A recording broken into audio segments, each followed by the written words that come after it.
अस्सलामु अलैकुम वरहमतुल्लाहि वबरकातुहू। अल्हम्दुलिल्लाहि रब्बिल आलमीन, अल्लाहुम्मा सल्लि अला मुहम्मद व अला आलि मुहम्मद। तुर्की और शाम के अंदर तारीख़ का नहायत ही होलनाक ज़लज़ला आया, जिसके अंदर अब तक की इतलात के मुताबिक 50,000 के करीब अमवात हो चुकी हैं। इन्ना लिल्लाहि व इन्ना इलैहि राजिऊन।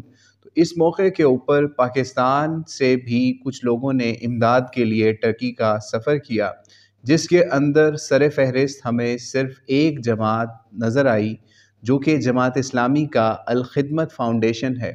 अल्लाह करीम जमात इस्लामी और उनके अल खिदमत फ़ाउंडेशन के ऊपर अपना ख़ास फ़ज़ल व करम फ़रमाए कि इन्होंने पाकिस्तान की लाज रख ली और वो फ़र्ज़ कफ़ाया भी अदा कर दिया कि कुछ लोग तो अपने मुसलमान भाइयों की टर्की और शाम के अंदर मदद के लिए पहुँचे। बहरहाल ये इनकी एक ज़बरदस्त कोशिश है। पाकिस्तान की गवर्नमेंट ने भी कुछ अपना किरदार अदा किया, लेकिन बहरहाल अभी तक जो सबसे आगे इस वक्त कोई मदद कर रहा है टर्की के अंदर जाके पाकिस्तान से अपने लेवल पे, तो वो इस वक्त सिर्फ अल खिदमत फ़ाउंडेशन है। तो इस वक्त उनको अपने ज़कात, अपने अतियात वगैरह भी दीजिए। और इसमें एक चीज़ और नोट कर लीजिए, जो लोग ये समझ रहे हैं कि रमज़ान आएगा तो उस वक्त ही ज़कात देनी है, तो इस्लाम ने रमज़ान को ज़कात का महीना मुकर्रर नहीं किया। हाँ, अगर आपने ईयरली कैलकुलेशंस अपनी रमज़ान के ऊपर की हुई हैं, तो इस वक्त करंट सिचुएशन के अंदर आप ये भी कर सकते हैं कि आप एडवांस में ज़कात निकाल दें और जब रमज़ान आए उसमें आप कैलकुलेशन करके उसके अंदर से वो माइनस कर दें। तो इंशाल्लाह आपको रमज़ान वाला ही सवाब भी उम्मीद है मिलेगा।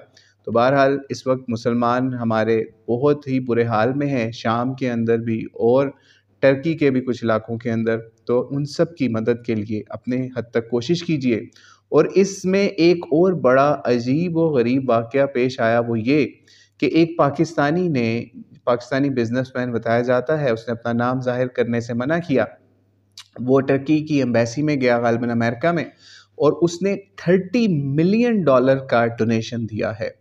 और उसके बाद मुख्तलिफ़ लोगों ने उसके ऊपर ट्वीट भी किए और पाकिस्तान की मज़ीद लाज रख ली गई। तो बहरहाल ऐसे भी बड़े दिल वाले बिजनेसमैन भी दुनिया में हैं, जो कि मुसलमानों की चीखों पुकार के ऊपर उनकी मदद के लिए लपकते हैं। और हमें भी ऐसा ही होना चाहिए कि जब भी मुसलमान को कोई तकलीफ़ पहुँचे तो हम उसकी मदद के लिए कोशिश करें, क्योंकि हमें पता है नबी अलैहिस्सलाम ने मुसलमान उम्मत को एक जिस्म की मानंद करार दिया हुआ है। तो हमें भी उसी के हिसाब से अपने मुसलमान भाइयों की मदद की कोशिश करनी चाहिए। और आखिर में एक बड़ा ज़बरदस्त वाक़या भी ये भी पेश आया कि एक बच्ची जिसकी ज़लज़ले के अंदर पैदाइश होती है, तो टर्की के सदर खैर सगाली के तौर पे उसके कान में अज़ान भी देते हैं और उसका नाम रखते हैं आयशा बतूल।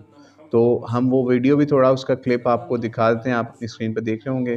तो अल्लाह करीम इसको भी एक अच्छी ईमान वाली, दुनिया आखिरत की कामयाबी वाली ज़िंदगी अता फ़रमाए।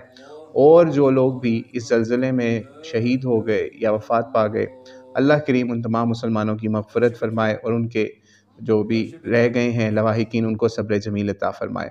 अल्लाहु आलम बिस्सवाब। अस्सलामु अलैकुम वरहमतुल्लाहि वबरकातुहू।